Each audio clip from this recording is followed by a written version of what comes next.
you wrote for late night this very show when Conan was doing it. That's right. And every now and then you'd have to maybe fight for your comedy with the host, which happens still. I will let you know, still happens today. Of course it does. Writers are always and my writers, of course, I'm the one that has to wear a suit and tie, so they immediately treat me like the man. Right. No, they hate you. Yeah. God, they That's a hate good way you of so putting much. it. You'll never know how much they hate you. Well, writers are in their 20s. I was in my 20s. Mm-hmm. And so I just thought, like, I want to get my stuff on the show, Now I know that I was working for people that I should have been helping because they were giving me money. If somebody hires you to do anything and they pay you money that you then go live your life with, you should really want to do whatever they need, That's what I believe. At the time, I didn't believe that. I just thought, you could still sneak stuff on with the announcer. Yeah, because on basically you try to find your way around the approval process. There's a head writer and there's producers and there's standards of practice. But on Conan's show, there was a announcer named Joel, and he would make a little joke before he said Conan's name, like a little offside joke. So me and my friend Dino, who were like two of the more, had been there longer than other writers, we realized nobody checks those. You just write them and you hand them to the guy. So the side door. Yeah, exactly. Yeah. So we were like, what can we... So we came up with one, which was, he said, he goes, last night, the missus gave me a pearl necklace. Yeah. That's about a 40% understanding what the joke means, right? I think. I don't know how many of you understand the pearl necklace idea. You don't know what it means to give your wife, or any woman... That's a nice, man. Yeah, exactly. A pearl necklace. Yeah. And did he? Joel didn't. You guys get it?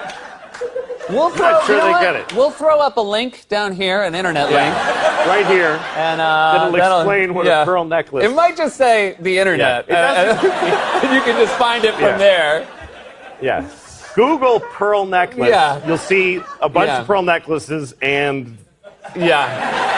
And you would, now just to make it clear, the unconventional one that doesn't fit the sort of the Zales page. That would not have been excited to get a joke on the air. Joel didn't know about jewelry. He was in the 60% that didn't know.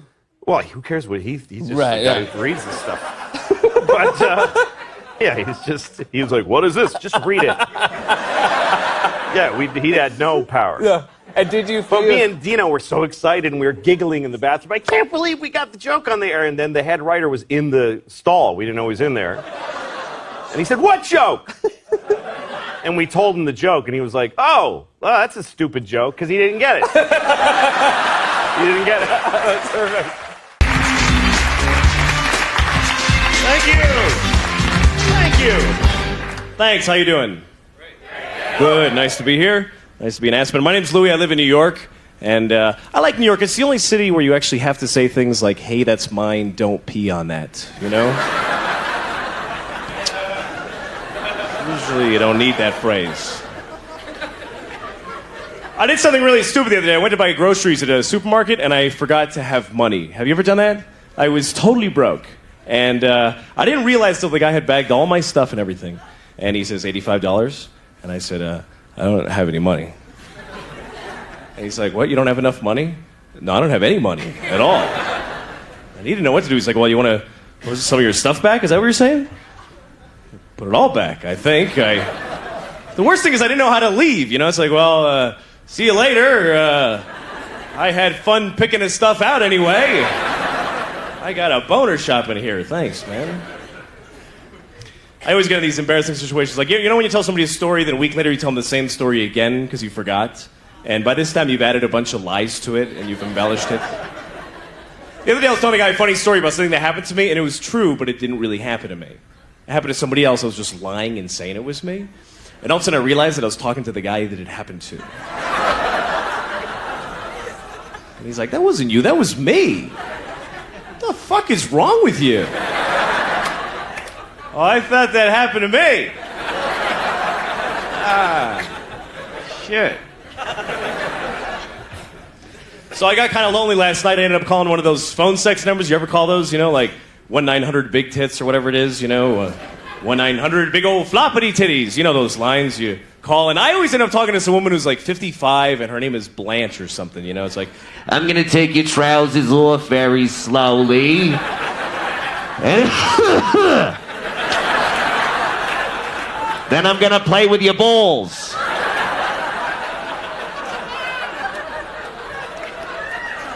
sounds like a threat. Stay away from my balls, lady. I'll call the police.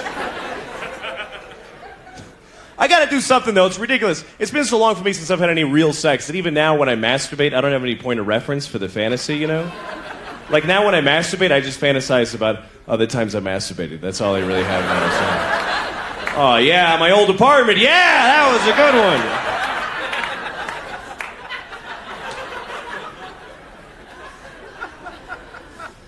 I was in jail about a week ago because I drive, but I don't have a driver's license. So I had to go to jail, and I had to be strip searched at this jail. And so I'm staying naked in front of this cop, and he looks at me and he just says, "All right, lift." And I was like, "Lift what?" And he says, "Lift your testicles." And I was like, "Well, can I use my hands?"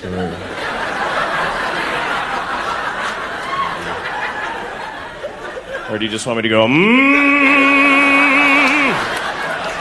Rise, testicles! Rise on my command!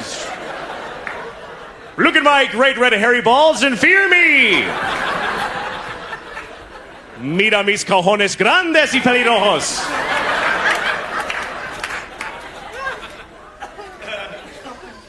So that was a bad night. Sorry. You ever wear a bathing suit because you ran out of clean underwear? I better not do that.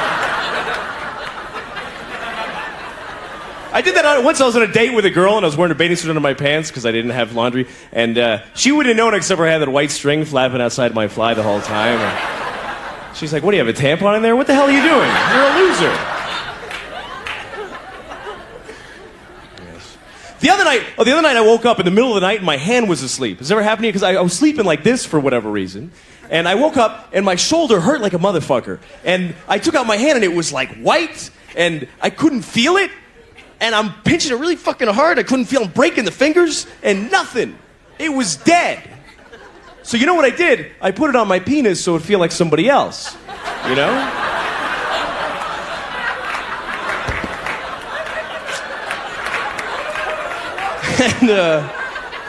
And it worked. But then I thought, shit, I got some guy's hand on my dick.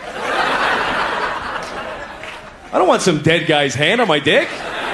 Get that out of here. Sex is weird, though. You know when you're having sex with somebody, you start to make those noises. You know those sexual noises?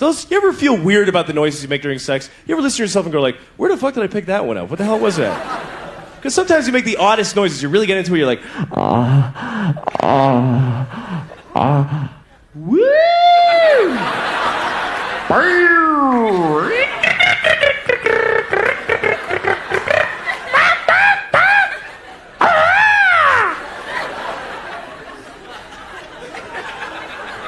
That'd be fun to make that noise with somebody that you're having sex with for the very first time, you know? After all the tension that built up to it, right at the moment of passion, you go,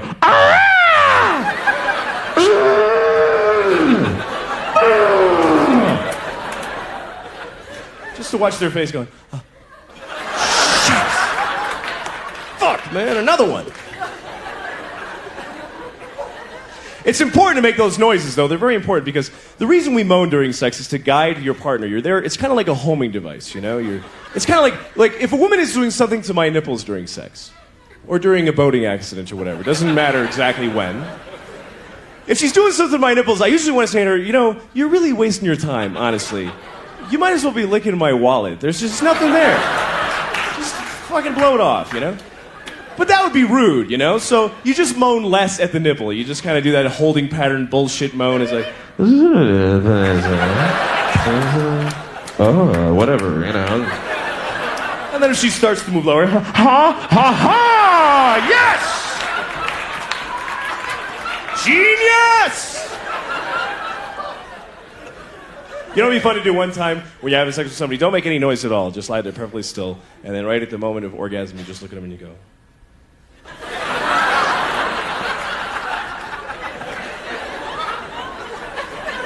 I had sex with this woman once, and she turned out to be a complete nymphomaniac. And I always thought I'd want to be with a nymphomaniac, but it was really a nightmare, you know? Because she wanted to just keep going and going. And the sex was really hard work, too, because she was like just grabbing me, pulling me in there, going, come on, fuck me, come on! Come on, you redheaded faggot, do it, come on! You know.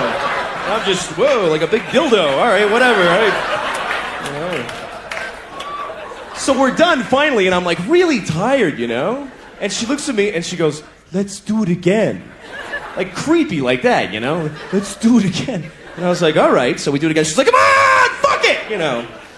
And now we're done and I'm just dead. I'm a bag of shit lying there. I got nothing. And she says, let's do it again. And I was like, why?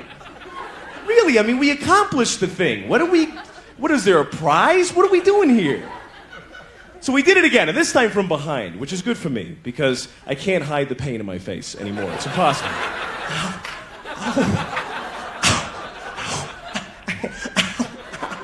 And then she starts getting into it, right? And she starts, like, backing into me really hard. She's going like, BAM! BAM! BAM! And it really fucking hurt a lot. So I had to say something, you know?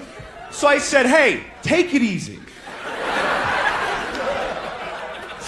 It's the most polite thing I could think of, you know? I didn't want to say, hey, don't back your snatch into me so hard. You're gonna rip my dick off, you fucking lunatic.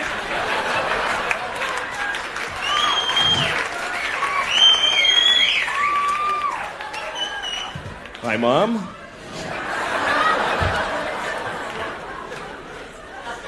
Anyway, I think sex is a great thing. I think that everybody should be allowed to have all the kinds of sex they want, you know? I would never let a woman spank me, though, because I always be afraid that then I gotta go buy hoods and magazines, and it's like skiing, you go broke on that shit, you know? But I don't understand people that are intolerant of certain sex. Like one guy came up to me once and in the middle of the street and told me I was wearing a faggy shirt. What the hell does that mean? Total stranger walks up to me. Hey, nice faggy shirt, you faggot! What the hell does that mean? I remember the shirt I was wearing, it was pink and it had these little pictures of guys blowing each other on it, you know, like sort of cringe, but... The thing is, though, people just don't... Like, I was talking to a friend of mine once about another guy, and I said, is he gay? And my friend said, oh, yeah, he's really gay. What the hell does that mean? How do you get to be really gay? Are there many levels? Do you start out just a little bit gay? Like, you know, I feel like I'm coming down with the queers a little bit today. I just feel a little bit queer. I just feel like touching a penis like this. And then one day you're taking it up the ass, you're jerking off two guys and blowing somebody all at the same time. And you go, wow, I'm really gay. I am very homosexual. Look at all these penises. I'm the gayest man in the world. I am faggotor. No one is gayer than me. Thank you very much. You've been a pleasure. Good night.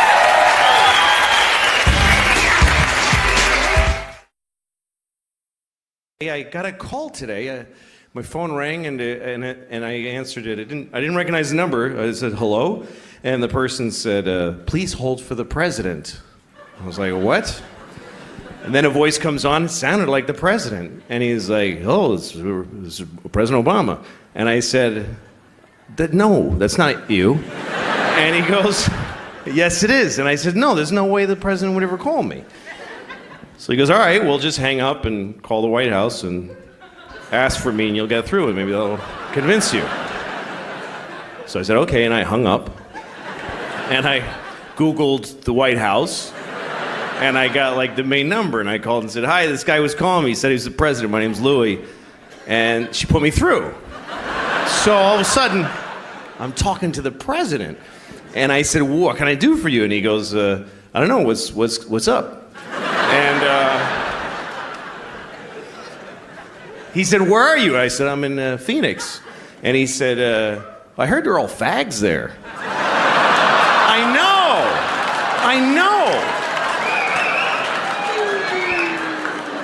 And I was like, first of all, Phoenix is not known for that. Second of all, who says fags? Like, who says just fags? And then beyond that, how dare you, Mr. President?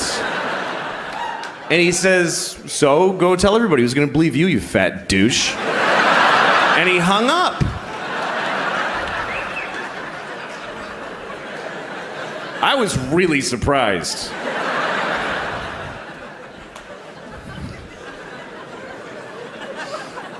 That's what I would do. If I was the president, I would just bother people. I would fly around the country, go to like Wisconsin, go to some guy's house at 3 in the morning, and just drink out of the milk carton. So tell everybody, just piss on the floor. Who's gonna believe you? Yeah, go tell everybody the president pissed on your floor at 3 in the morning. Go ahead. To me, that would be the whole point of being president. Is getting to do that. Thank you, everybody. Yeah.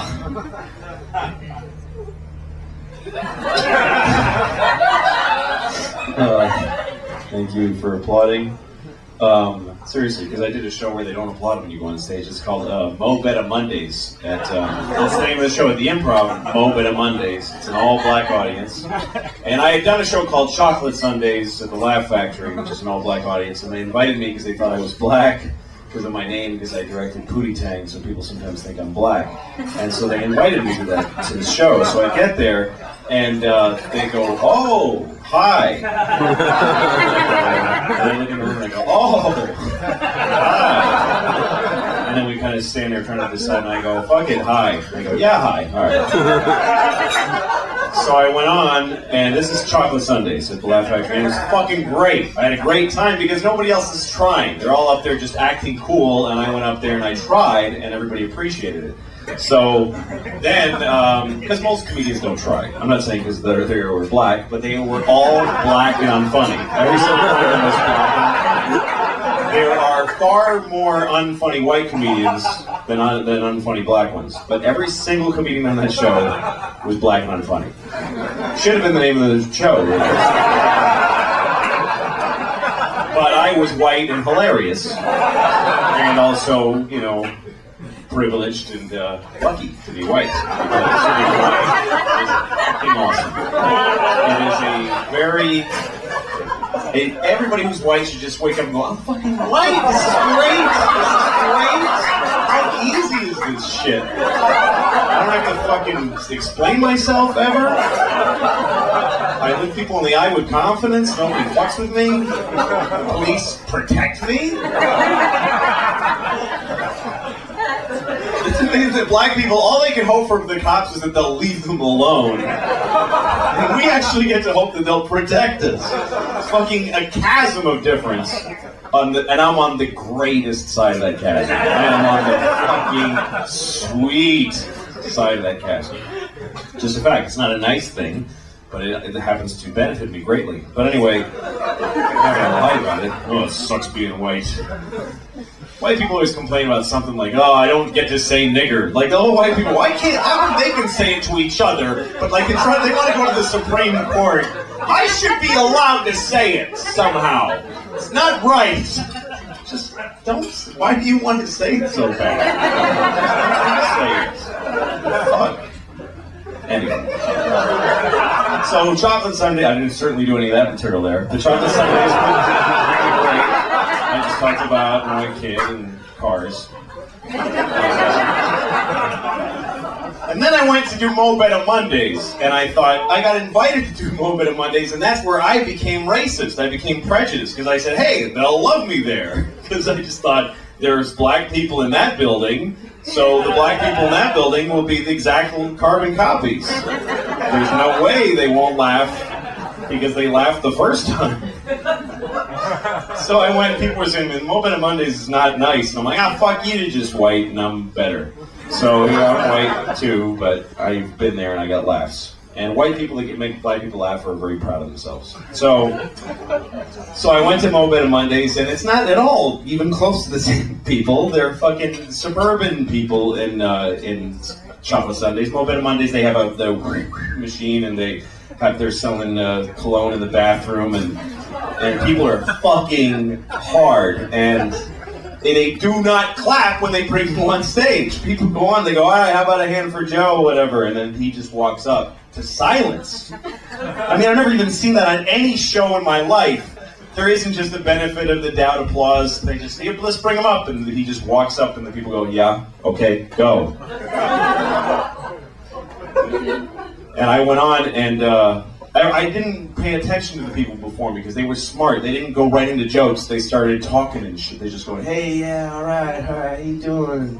Yeah, I'm just hanging, okay. For like 3 minutes of that shit. And then eventually they go, okay, they slide into a joke and get a tiny laugh. And by the end of the time they left, they go, all right. And then they applaud when the guy left.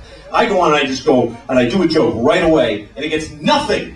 And not only does it get silence, when I move on to the next joke, that's when I hear a noise. Because when I start going anyway, so they all go, oh shit, that was it? That was the whole fucking, oh shit! Oh damn!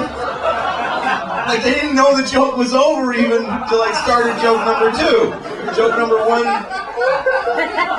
So joke number, what? Really? That's what, oh! Then I do joke number 2 and now it's not silence, like, no man. No, like literally that sound coming out of many tables. No. And then I try the thing that never fails when you're bombing. I go, oh, fuck you people, I'm staying up here. That always works when you're bombing. You go, you know what, fuck you, I'm doing my time. And somebody always goes, all right, yeah, I get respect to the balls. But they all went, no, get off. One guy said that, just real serious, no, get off. Get off now. And I was like, yeah, okay. I did like a minute total. And, fuck, that hurt so bad, man. And I was in the car afterwards just like, oh, Jesus Christ. I didn't mean to tell that whole story. It's just that when you applauded when I came up here, I felt, oh, that's nice, that helps. That's it. Sorry. It's too long. Anyway, but it's nice to see you all here, and it's kind of funny to see you all because I fucked all of your mothers. Just so it's a coincidence, kind of. All of your mothers. That's what I was going to open with.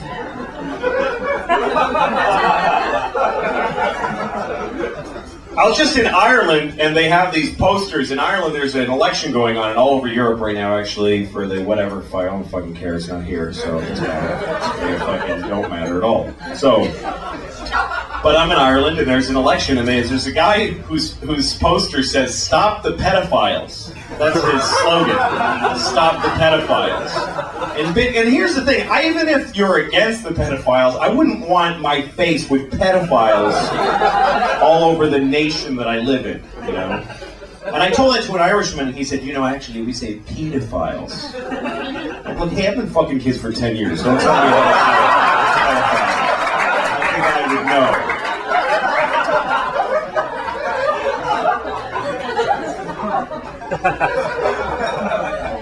I speak with some authority when you say pedophiles. What else that's horrible? I've just been having horrible thoughts. I was going by a wedding, and there's this beautiful, I was going by a church, this wedding was coming out, and it was just so beautiful, and I kind of couldn't resist. I ran up to the groom, and I said, you fucking liar! I sucked your cock! You said we were going to Massachusetts!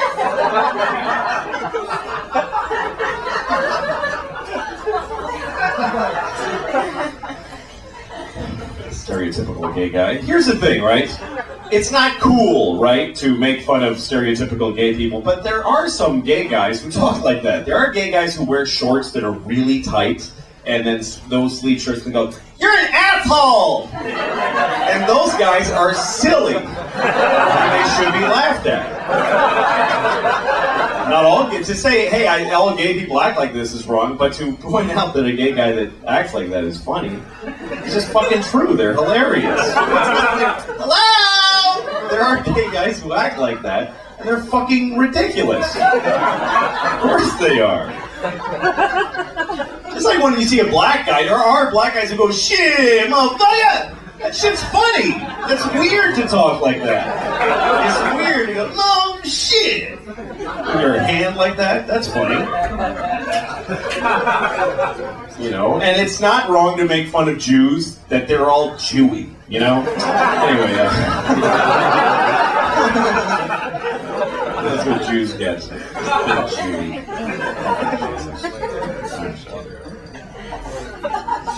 I'm just thinking here in the stereotype that Jews love money. It's just not true. I have this friend who's Jewish, and I tried to give him $1, and he was like, "Arr! Arr!" He hates money. That's not usually my problem. These days, my problem is very simple. It's trying to find a place in my house where I can masturbate without somebody bothering me. And that's really difficult. There's nowhere to go anymore. She's got her mother staying with us, too, in the guest room, and I'm on the streets now. I got nowhere to go. Like, now I know when I see a guy in the West Side Highway jerking off in plain daylight, that's not a homeless guy. That's a married man right there. He's got nowhere to go. Fuck it. Fuck you. Go ahead and look, man. I got nothing. What else am I going to do? It's not fair, man. I'm 37 and I own my home. I should be able to just stand in the living room. How you doing, honey? Good morning. But I can't. I got to hide. I'm down in the cellar by the boiler like a troll down there. Just fucking miserable shit.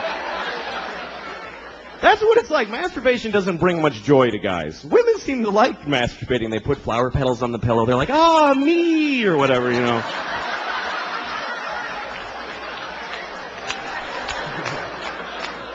The guys are like, "Ah, shit, no, fucking God damn it."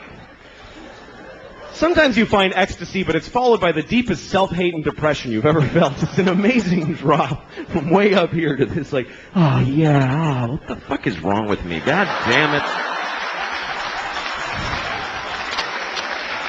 I gotta get to work. I don't have time for this shit right now.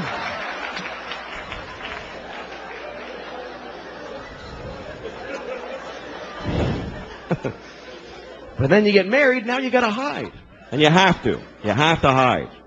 Because when your wife catches you masturbating, that's sad for the whole family. That's not a good moment in a marriage.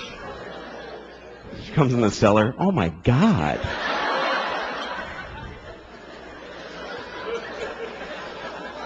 And then she always wants to know shit about it. She always asks me stuff. My wife's like, "Well, do you think about me when you're doing that?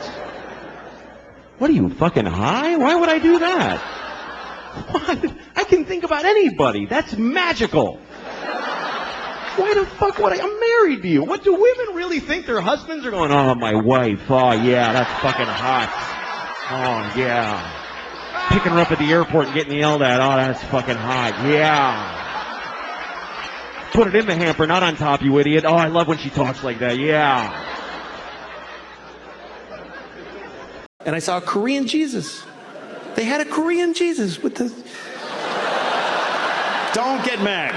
How else would I know? It was just, what, Korean Jesus?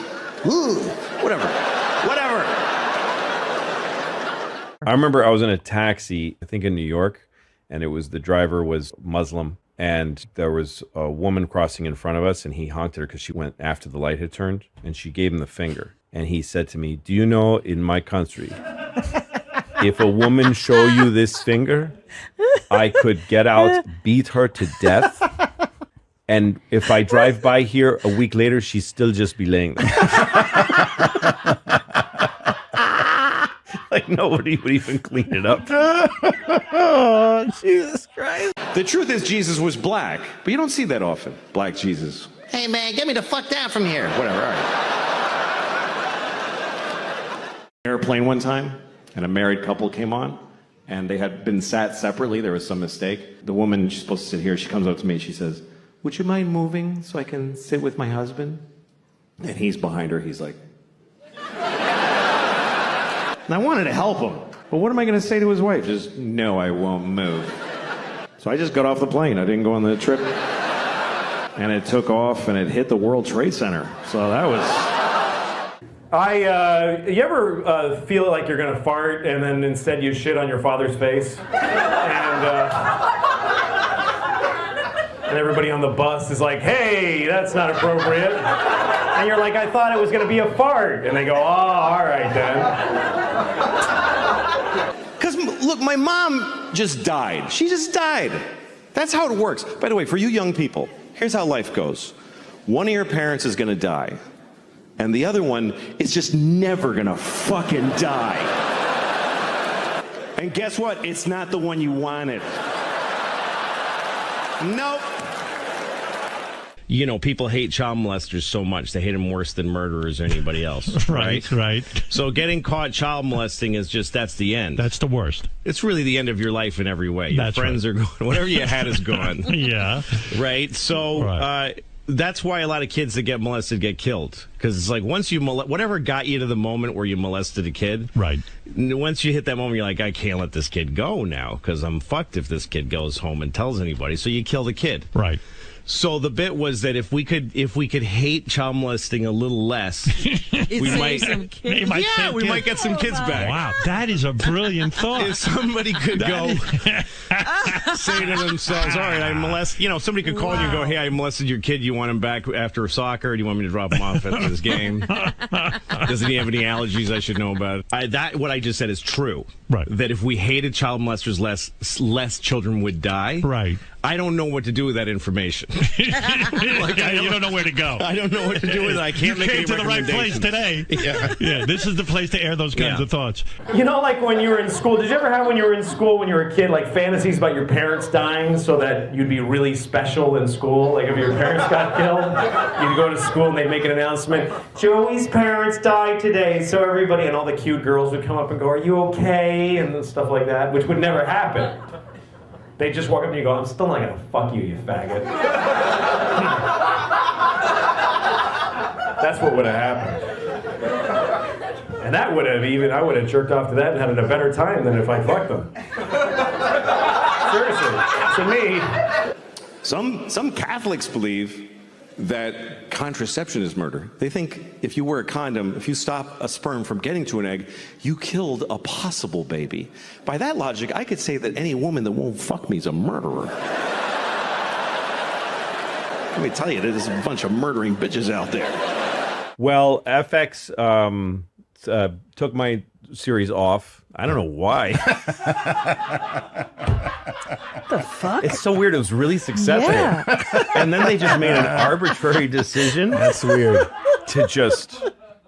I mean, I was baffled. I was like, guys, why? We're like, it's just the feeling we have. I was like, that's weird, guys. Probably like a new CEO. They always do shit like that. That's the thing. I hadn't thought of that. Yeah. There wasn't one, but maybe it's something like that. Like 9/11, you had to end the sorrow and the anger and the rage and the sadness. You had to go, dude, fucking bullseye. Bullseye. One of my favorite stories about it was there was a documentary about it on PBS after, and they talked, they tried once before with the truck bomb. So they interviewed a federal marshal, who escorted one of the perpetrators of that first bombing to his trial in Manhattan. And they had him in a helicopter, and they're flying to the courthouse. So he's next to the prisoner. And they're flying right next to the World Trade Center. My God, this guy. And the federal guy, the Fed marshal, is just a cop. He says, I pointed at the buildings and I said, you didn't get him, did you? And the guy just coldly said, we'll get him. Wow. They did. Those buildings are no longer there. Yes. They're no longer there.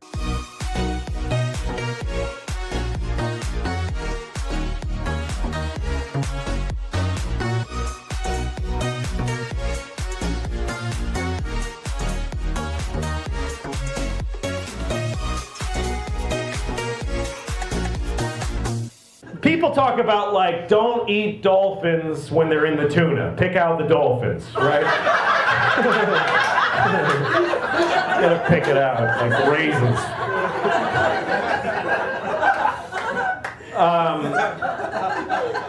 But like, you ever go to shop for tuna and like it says dolphin safe, and you kind of go like, yeah, but like somehow you think it's not gonna be as good. Like, I want to do the right thing, but it's probably kind of bland without the dolphin.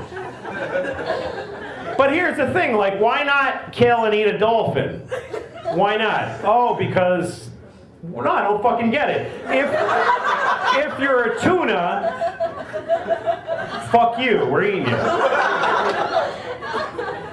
So I don't really see the difference. And I think it's wrong to eat tuna and dolphin and cows and everything. But I eat them. I eat them all. Because I don't care that it's wrong. I totally think it's terrible, but that's not important to me, that it's terrible. So what if it's wrong? It tastes good. And I like the way it feels when I eat it, so fuck it. But I'm not going to pretend I'm doing something that's okay just because it doesn't think or something. So when I think about that, I think, yeah, so people die. What's the big deal? They're dead, and some of them might have been assholes. You don't know. I just want to say I'm not trying to say that if you're white, you can't complain. Right. I'm just saying that if you're black, you get to complain more. Right, right. Because you can't. There you go. Don't tell the band that. Yeah. Because you can't, that's right. You can't take people's, like, historical context away from them. And everybody wants us to. Like, white people are always like, come on, it wasn't us. Like, they want black people to forget everything. Like, every year, white people add 100 years to how long ago slavery was. I've heard educated white people say slavery was 400 years ago. No, it very wasn't. It was 140 years ago. That's two 70-year-old ladies living and dying back to back. That's how recently you could buy a guy. That's right. And it's not like slavery ended and then everything has been amazing. Like it just... Oh, glad that's over. Oh yeah, it just ended like a clean where you don't have to wipe. Just boom. And then it's just been parades and presents ever since. You gotta remember that if you meet a black person, they have gray hair, they remember a time they weren't allowed to use a certain toilet. So give them a little, time to be cranky. And by the way, white people have our own thing that stuff that we went through that hurt us that we have to cope with. Like when they took our slaves away. That was really hard for us. And we're still, so it's pretty even.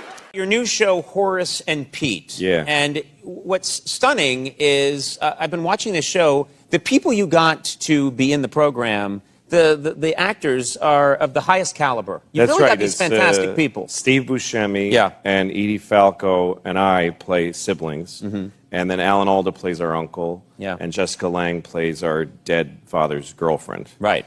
I mean, she was his girlfriend before he died. Yes. When he died, she broke up with him. Yeah.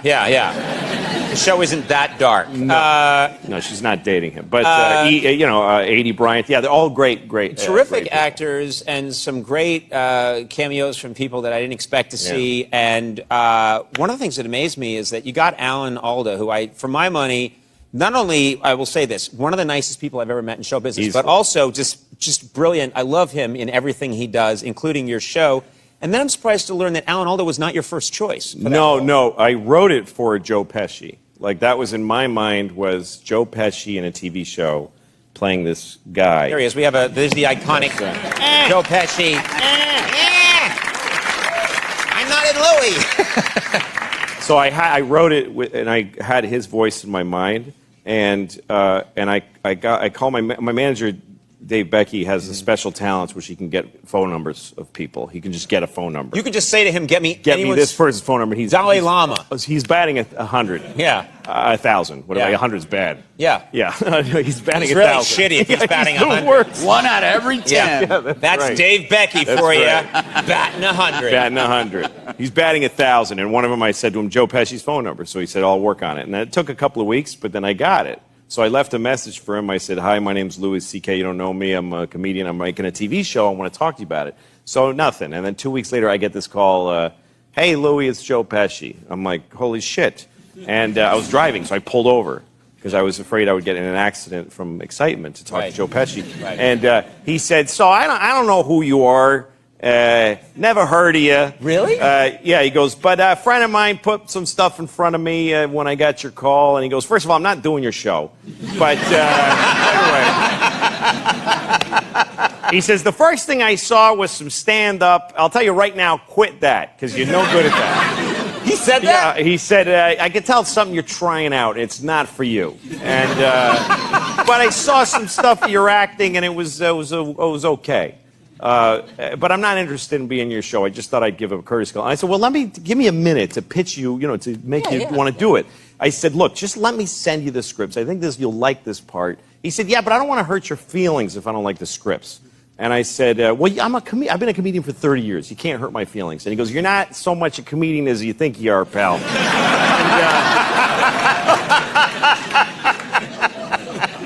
he just thinks I suck. Yeah. He thinks I suck. It's his prerogative. But anyway, I went down to his house and met him, and he told me a lot of really harsh things about myself. And but he liked the writing. He turned out to be a very sweet guy. And I got to be pals with him, but he won't be in the show. Yeah. He said, I think the show's going to be very successful, so I don't want to do it. That's because he doesn't really do any. I mean, he's a private guy, and he only Yeah. does things that he really wants to do. So he just decided not to do it. He chewed on it for a while, and I got to know him, which was a great thing. He's a nice guy. We were using the word, and they were more in our lives. I swear to God, they were more. They were in our culture. There was TV movies about retarded people all the time. Tonight on ABC, A Retarded Boy's Dream. There was one, I remember with Sean Cassidy. I don't know if you remember Sean Cassidy. Some of you are too young. But Sean Cassidy, he began his career as a teen pop idol. He was a 13-year-old boy with a very hit song called Da Do Run Run. And he had feathered blonde hair and juicy lips. And he was on the cover of Teen Beat magazine. And everybody liked Sean Cassidy because he was sexy. He's a sexy boy. I thought he was sexy. I thought he was really sexy. I was 6 years old. But I already had inappropriate sex feelings for teenage boys when I was 6. I was an old soul. I was a pedophile when I was 6. I used to go up to teenage boys when I was 6, like, hey, how's it going? That kid's weird, he's got a boner. Anyway. Not anymore, I outgrew it, but no. I'm not sexually attracted to teenage boys. I'm not. But I don't not get it. I mean, I get it. I'm not like, what? Like, you can see it. Like, I was at an airport once, and I'm walking along where people walk in the airport, and there's these chairs facing the aisle, and there's this family sitting there, a mom and a dad and 2 teenage boys. And they're like just both sitting with their phones with their legs. They're wearing like these shorts. One had cutoff shorts and one had basketball shorts. And they both just had their legs open because they don't give a fuck.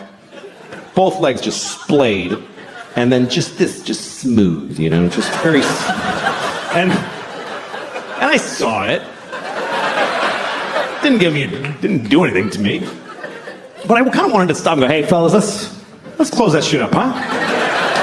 You're not getting me, but I know you're causing a problem for somebody in this airport. Let's close it up.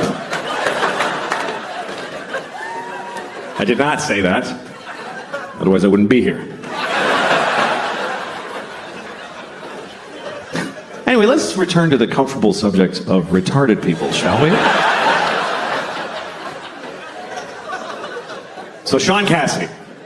Sean Cassidy was a teen singer who then grew up. He was about 18. Now he was, old and gross. Nobody wanted to fuck him. So he started to act.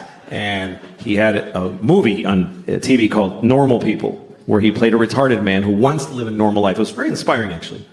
And at one point, he didn't do like a big retarded character. He wore thick glasses. He talked like Elmer Fudd. That was the whole thing. So he goes up to the guy who runs the group home he lives in, and he says, I want to get a job. And the guys who runs it is like, Republican conservative. So he's like, you can't get a job. You're retarded. But then there's a liberal lady who works there, and she says, of course he can get a job. He's as good as anyone. So they let him get a job as an air traffic controller or whatever was available. And then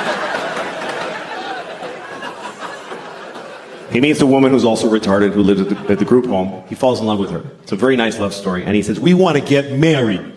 And the guy says, she says, but they're in love. So they get married.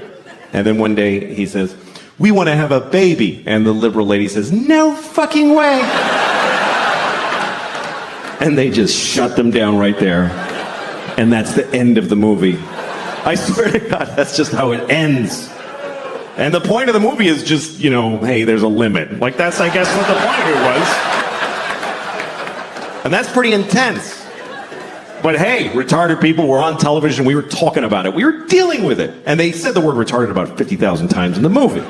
Now we don't say the word, and I don't see them anywhere. I guess that's my problem with it. And also, the word is not basically a bad word. It's a medical term. But it became a bad word because it's used as an insult, really. Not towards retarded people. Nobody does that. Nobody calls retarded people retarded to insult them. What would be the point of that? That would be like going up to a chair and saying, you're a fucking chair. Like, what are you doing? No. People use it on their friends. Like, you're at a bar, your friend's like, I don't have any more money for beer. And you're like, you're fucking retarded. Do you know that? And in that moment, no one retarded is insulted. They're not. Do you know why? Because they're not there. Because we don't include them in our lives. They're not at the bar. How many of you have a retarded drinking buddy that you hang out with? No, you take them to the zoo when they're little and then fuck them. This is what I find confusing about this thing, is that we told many generations of people that they were retarded. We told them that that's what they are, and they lived with it, and they dealt with it. And then we just decided it's a bad word. So did we tell them this? Did we go back to them and explain this to them? Listen, Nelson, I have something to tell you. You're not retarded anymore. You mean I'm cured? No. No, we're not even working on it.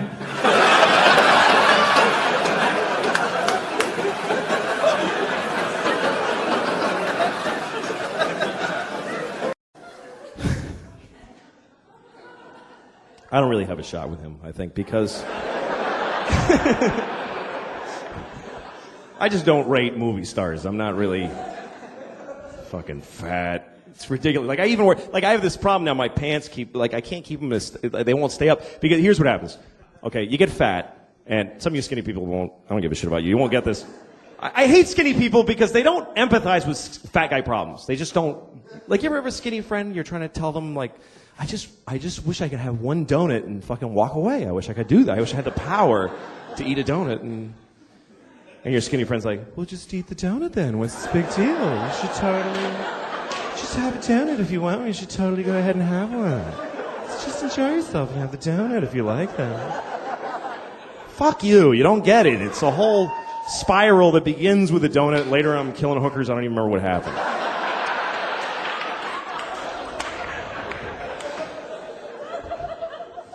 But so here's what happens. You get fat and your pants start to get tight, right? And then you get fatter because it's not like, oh, I'll stop eating now, you know? And then suddenly all your pants fucking hurt. Like, every pair of pants hurts. And then you eat even more because it's like, fuck it now, man. Who even cares? Fat shit.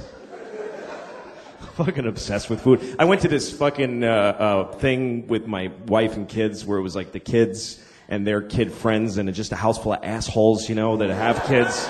And I'm just sitting there fucking, I just want to kill myself, and I just want a bomb to drop on the whole house and take us all out. And I get in there, but then there's a plate of cookies. And like, as soon as I'm like, that's when I'm done. I'm eating every fucking cookie on that plate. That's what I'm here. That's what this all is fucking that. So, and you have to have a strategy, you know. You can't just fucking stand there and just fucking, fucking eat. You have to like sort of keep rediscovering the cookies, you know. You have to walk over going like, oh, hey, so who brought those? That's cool. That's interesting. You do this. This means like, I totally could not eat it, but fuck, I don't want to hurt people's feelings. Brought the cookie. That's interesting. Yeah, I can take it or leave it. Totally fucking radar back there. Okay, new people around the dish. Do it again. Hey, fucking.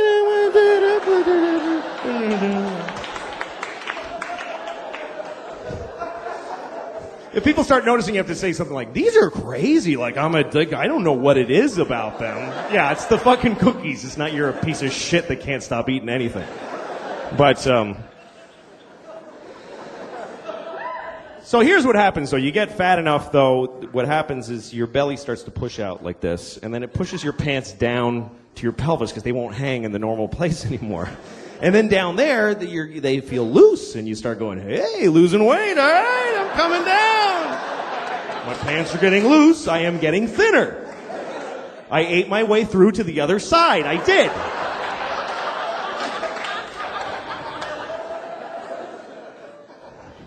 Fucking, I don't give a shit, I'm fat, look at this shit, I don't fucking care. Look at that. I don't care, it's just a sweaty bowl of fucking flesh. I don't care. Look how fucked up this is, too. It goes right in. Like, it goes at a right angle. It hits my pelvis. It doesn't, like, slope back down. It fucking goes in and then back up. It's fucked up.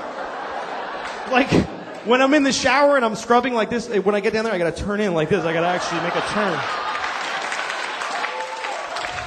I'm gonna fucking cut in, or that crevice gets fucking filthy. It's ridiculous.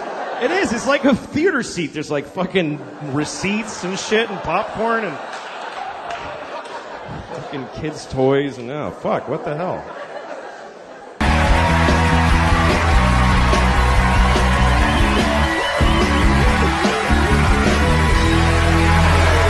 Very good to see you. Hi, nice to see you. Really good. It's been a while. I haven't seen you in a long time. It has been a long time. You're a much thinner fellow than you were before. Don't get used to it. No? Now you live in New York. Yes. You've got 2 little girls. Yeah, 2 kids. Do they come on trips with you when you do this sort of thing? I would not do that to them. No, they're at home with their mom, sleeping right now. Oh, they are, yeah. Yeah. Well, I mean, you know where your kids are now. Didn't used to know where your kids... You know what I mean? Like when we were kids, did your parents know where you were? Never. No. No idea. Even that thing on the news that said, it's 10 o'clock, do you know where your kids are? Nope. The answer was no. No idea. Now there's a kind of a custody, chain of custody that's never broken, you know? You just can account for every second of your kids' lives. Yeah. You go on play dates and it's an arranged thing. And they go, you drop them off, and you wait. You know, you take them to soccer games. And it's empowering, yay! And then you take them home. It's all very arranged. You're right. It is more. I wonder why that is. The people that like to have throw kids in the garbage and stuff like that. Hit them and break their bones. But anyway, that's not important right now. But because when we were kids, it wasn't like that. Oh no, those people were around. They weren't on stage. There was no Nancy Grace. So now there's somebody there to remind you of it a lot. So folks watch their kids more. I mean, it's not a new thing. When you were a kid, you'd run around the neighborhood, right? Well, my kids go on play dates, and I know I have a relationship with the parents. I know who the kids are. They've been to my house. I've been to their house. I was just a kid walking around town. I was like 8 years old, younger than my daughter, and I was just this kid, just walking around. I was just a dude in town. And I would go to Greg's house, my friend Greg, and my mother never met Greg. No idea who he is. Certainly never met his dad or whoever the dude was. I don't know who it was. When I went to Greg's house, I'd knock on the door, and this guy would come, and he always wearing, like, I don't know, some kind of weird top that looked a little womany. And Hanes, he always had a Snoopy glass with gin in it. And just Hanes briefs that were fighting with, and then there was always a little brown spot on the front. Yes. So I was 7 years old contemplating, does this guy poop out of his penis? Like what? Those are the kind of things that I had to think about. That's Greg's dad for you. Yes. You didn't have, were you a bad kid? I wasn't a bad kid, but I got in trouble because I just was alone and I just, I got into stealing tampons at one point. For profit? No, I didn't make a dime. Well, how would this work? I hesitate to ask, but how would this work? No, I was 8 years old, and I just went into a CVS one day because I just roamed store aisles. And I was looking at the tampons, and I was sort of staring at them with this. I knew there was something dirty about them. I didn't know what they were. Staring, and I picked one up. I got the gall to pick one up, and I'm looking at this box of tampons, and someone came around the corner, so I put it in my jacket. And now I have stolen them. Yeah. Because if I take them out, someone saw that I had them in my jacket. In my head, I'm like, that's it. They're in there. I can't. So I left, and I had sweat on my face. And I just went home, and I threw them under my bed. And I'm eating dinner. Like, everybody knows I have tampons under my bed. And so it was a terrible, stressful experience, which I then repeated every day. 2 months. What? I'd go back and I'd just do the whole cycle. I just kept doing it. Like a and no, I never got caught. I mean, they probably saw me, but the guy's like, I'm not confronting the kid who takes the tampons. I'll pay for them out of my check before I live that moment. I'm not asking that little pervert what he's doing with those. Yeah, there's something wrong with that boy. Something's really wrong with him. And how did it end? Well, they kept going under my bed, and I just tried not to think about him. And then one day I looked, and they were just gone. They just were gone, and my mom never said anything. She must have been cleaning up, and she was like, what is this? It's crazy. Wow, that's... I don't know, maybe she used them for like 10 years. I don't know. I mean, would she throw them away? You might as well. In those days, you don't waste. Maybe I contributed to the family a little bit, you know? Maybe I kept my mom in cheap tampons for a few years. I don't know. Are your kids unusual like that? Or, no. Are you, as the weird father, are you a weird father to them? No, or? I mean, I've tried to make up for it. But it's a little too late. Like, I think I had kids a little too late and a little too fat in life, you know? You gotta, what do you mean by that? Well, you should be a young, healthy dad. You should be a 26-year-old father in a tight T-shirt going, whoa, I'm gonna get you, you know, one of those guys. That's what kids have coming. And I'm not that. I don't do that. No, I take them to the park and I just run them like dogs. You got 20 minutes, I just watch them run. I stand there breathing like Tony Soprano and watching him run. And Daddy, chase us. If someone grabs you, maybe I'll chase them. But otherwise, grow up sad. And it's just I have a lot of physical limitations that keep me from being a good dad. Like, I'm always in a 48-hour window of diarrhea that either I'll be having or have had diarrhea within 48 hours. Somewhere I'm on the timeline of my life and the diarrhea. And depending on where I am in that window dictates how far from my house I'm willing to venture. I see. How far a radius. Yeah, right. You're otherwise, tethered, yes. It's like having an ankle bracelet in a different kind of way. Because otherwise, I'm having diarrhea in a public restroom with my kids standing there watching me because they're little. I can't leave them out by themselves. So they're standing there. Daddy, I don't want to. Sorry, honey, you want to go to the aquarium. This is what happens. I said, let's go to get the newspaper and come home, but you wanted to get fancy, so... You get to watch me pee out of my ass for 2 hours. Well, it's fun with the kids. The memories that about it, do they know? Do they understand like that you're a comedian? Do they know this? Is this a concept that they're familiar with? They know that Daddy tells jokes, and they don't get the business though. You know, like they don't get show business. Really? No, who does?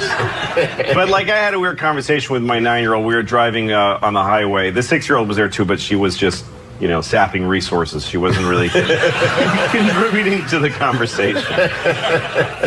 We passed by a cruise ship, and I said, "Hey, girls, the cool thing about having kids is that you get to tell them what everything is. You get to be the person that reports the whole planet to them. You're for the their first tour time. guide for their life. For life, exactly. That's a cruise ship. It's a massive boat. There's swimming pools and discos or whatever they have, you know.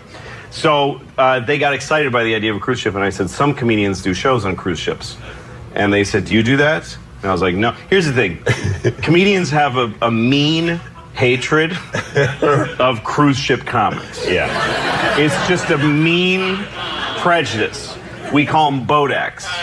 It's just mean. It's Bodak because they pander. We just think they're crap. And it's just something you just feel. It's like being born racist. You just believe it. You don't question it. It's just a thing in you. You might not even know, but yeah. So my daughter's like, have you ever worked on a cruise ship? I'm like, no. And she says, why not? Why wouldn't you want to be on a boat? And I'm like, well, that's a different kind of comic. She says, well, what's the different about him? Well, a cruise ship comic just tries to please everybody. And she's like, why wouldn't you want to do that? Of course. Isn't that what you want to do?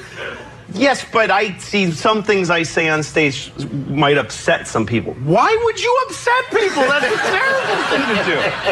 So, you know what? There might be some clarity there. I don't know. It is. You might want to rethink this. I might try the thing. cruise ships. Yeah. Well, by the way, first of all, I want to say the show is terrific. It's very funny, and I know. We're going to take a quick break here. Okay. We'll come back and talk about Louis. Louis airs Thursday nights, 10:30 on FX. Louis C.K. We're right back. Can I help you? Yeah, I need condoms, sexual lubricant, Vagitine, and blueberries. Lubricant out 7, Vagitine out 3, next to the tampons, condoms behind the counter. I ain't got no blueberries. Thank you. That's Louis C.K.'s show. Louis. It's on FX every Thursday night. By the way, the show is, not only is it very funny, but the directing is great. I know you direct the show, too. I do, yes. It looks great. It looks like a movie out of the 70s. Thank you. That's You must be very pleased with the whole thing. I am. I love it. It really is. A movie out of the 70s is perfect. That's what I grew up loving and watching. How is the how is the second season different from the first season? Is it? Yeah, I mean, I when I get bored of something, I just stop doing it, So I didn't keep a lot of the same stuff. Like, we moved to a new apartment. It's a whole other, but there's no scene where it happened. I just stopped being in that one and started another one. Last year, I had one very constant character. It was my brother, played by Bobby Kelly. He was a really funny guy, and he did such a good job. And this year, I just didn't feel like it, so he's gone. He's just gone. He's gone. I didn't kill him in an episode. It's like he never existed. But the great thing for him is in a way like Lost, where he could possibly come back. Yeah, right? he might, I guess. I'd have to have a good idea. I didn't have any ideas for him, so I just stopped this. He's not in the reality of the show anymore like he never was. So now I have 2 sisters. Right. And one of them, and none of this reflects my life. The show's all fiction, but the first episode this season introduces my sister as this character, and it's a big introduction. And it's the last thing we shot because I came up with it like right before we wrapped. So she's just gone. She just doesn't come. There's a whole thing where she comes and I love her. Gone. Never see her again. Really? Yes, and my neighbor comes and helps me, and he's a really nice guy, and the last thing he says is, remember who your neighbors are. And I go, yes, I would. And he's gone, too. Really? He's gone. It seemed like you were going to then have a neighborly, friendly relationship. Yeah, you'll never see him again. No, and last year I had this woman play my mother, and she was this crazy, horrible woman. My mother's a really nice person. So I just made up this terrible mother character played by this Mary Louise Wilson, really funny actor. And so we did the episode. And then later in the season, I wanted to do a flashback to my real mother, who's really nice. So I did that too. And so everybody was very confused. These characters are so insanely different. And the woman who played my mother as a young woman is a woman I date in another episode as just a whole other person. Because she was good at both parts. So I just don't care. It's an ensemble cast. Well, every episode just has its own goal. And if it messes up the goal of another episode, I don't give a shit. I just don't care. I like that. You're very fickle, and the hell with it. That's right. You know what? If any of you these don't like it, fire me. Yeah, that's right. It's a very Darwinist system television. No one should get too comfortable with anything. No, man. Not if the it actors stinks, on I'm set, gone. and not the viewers at home. That's right. Louis C.K., everybody. Louis airs Thursday nights at 10:30 on FX. We'll be right back.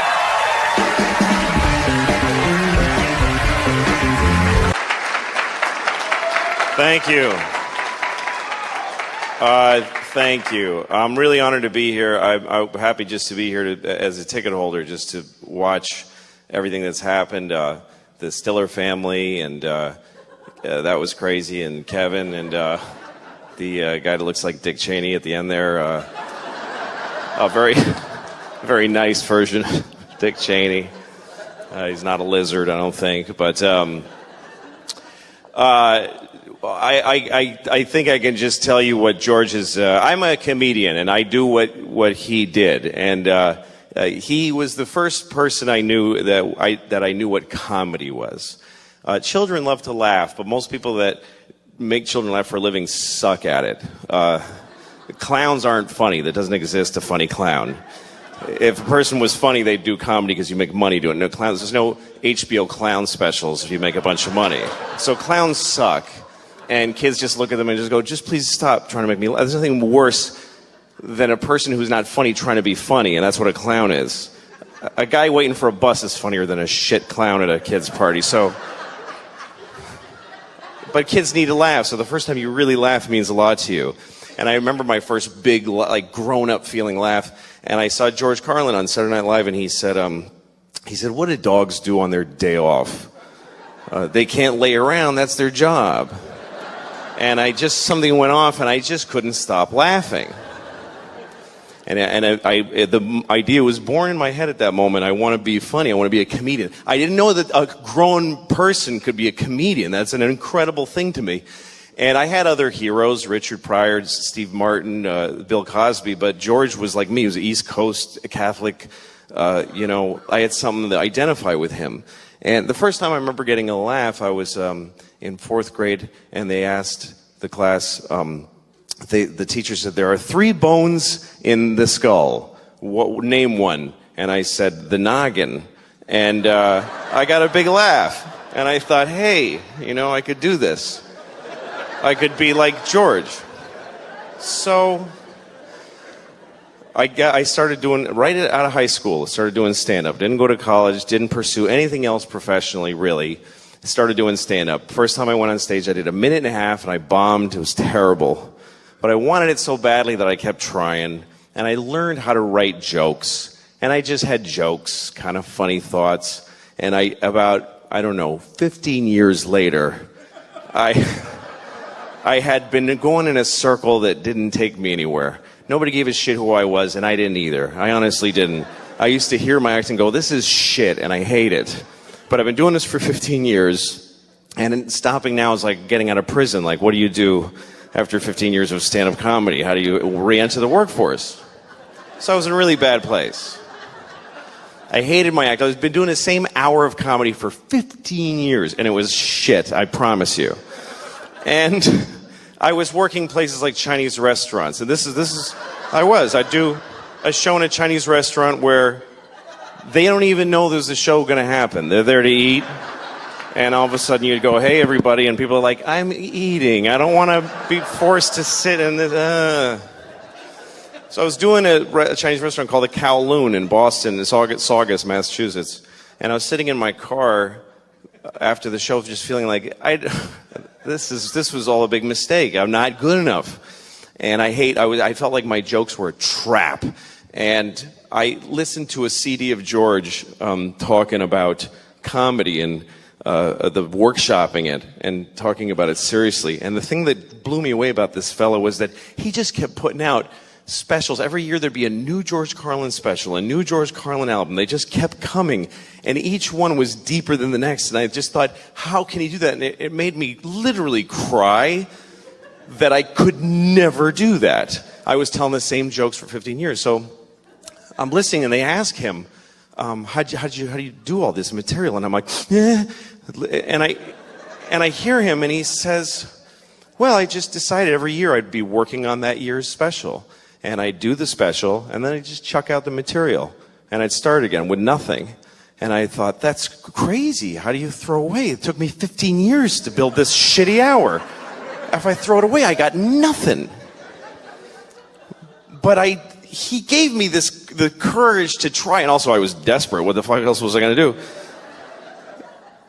do? This idea that you throw everything away and you start over again. And I thought, well, okay, when you're done telling jokes about airplanes and dogs, and you throw those away, what do you got left? You can only dig deeper.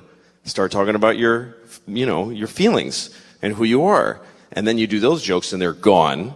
You got to dig deeper. So then you start thinking about your fears and your nightmares and doing jokes about that. And then they're gone. And then you start going into just weird shit. Yeah, eventually you get to your balls.